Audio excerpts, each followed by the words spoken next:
When did you first know you would be a bass player? I started singing when I was a kid, man. When I was like probably 10 or 11. And, I grew up in Detroit, so Motown was like a big thing. So, I had an opportunity to see Temptations, The Four Tops, Smokes and Brothers, and, all the Motown groups live. And James Jamerson was a legendary Motown bass player, right? Yeah, buddy. His wife is related to my aunt. So I had a chance to meet him at an early age, and he became and still is a major influence on me as a bass player. And I have an older brother who played guitar. And actually, I wanted to play drums, but my parents wouldn't buy drum sets. I bought a bass. I opted to play bass. So I started playing bass around 13. And once again, I just started to try and learn bass lines from Motown stuff, anything that I was listening to at the time. And it took me a minute to get into it. Well, when you first started, how often did you practice? Oh man, every time I could get the chance, after school, I was really into it a lot. I wanted to get as good as I could get, as fast as I can. Now, when you say blessed, are you a spiritual person? I'm a born-again Christian. Jesus Christ is my Savior. Okay, that's even better. So, and when people ask me how did you do this and that, I say, man, it's just God. That's right. I do anything. Right, there you go. Except try to be obedient and follow His will. Right. So yes, God, the Lord is a very big part of everything. He is, the reason why I'm sitting here right now. Right. So for like aspiring musicians, bass players, we're gonna use bass players.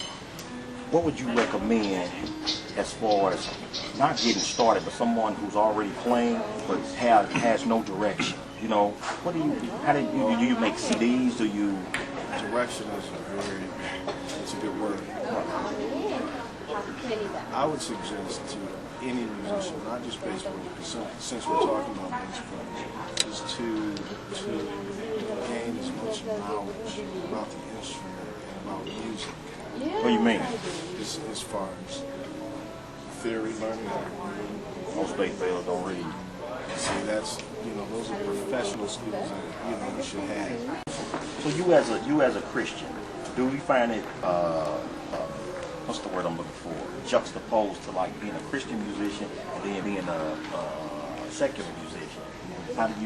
What's the battle inside of you?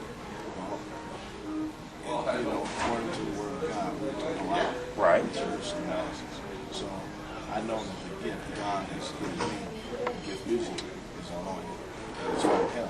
So I'm just to fly inside this little box and reach some people in this box. But He's affording me the opportunity to go out everywhere I go. Ministry, make about me.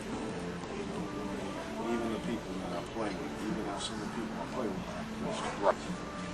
We're supposed to our light shine, right? So it will affect other people. We have to live lives by examples. It's not just lip service and the words we say, it's what we do. And I just try to be the man, the Christian that God wants me to be wherever I am.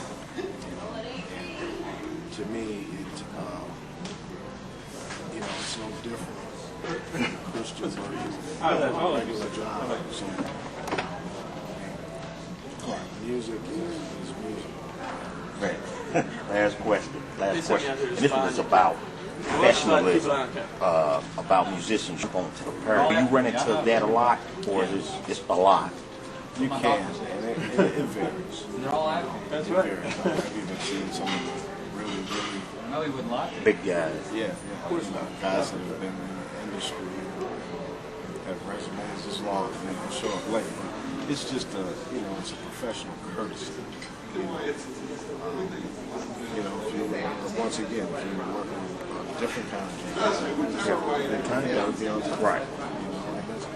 It's a courtesy. You don't want people sitting around waiting for you.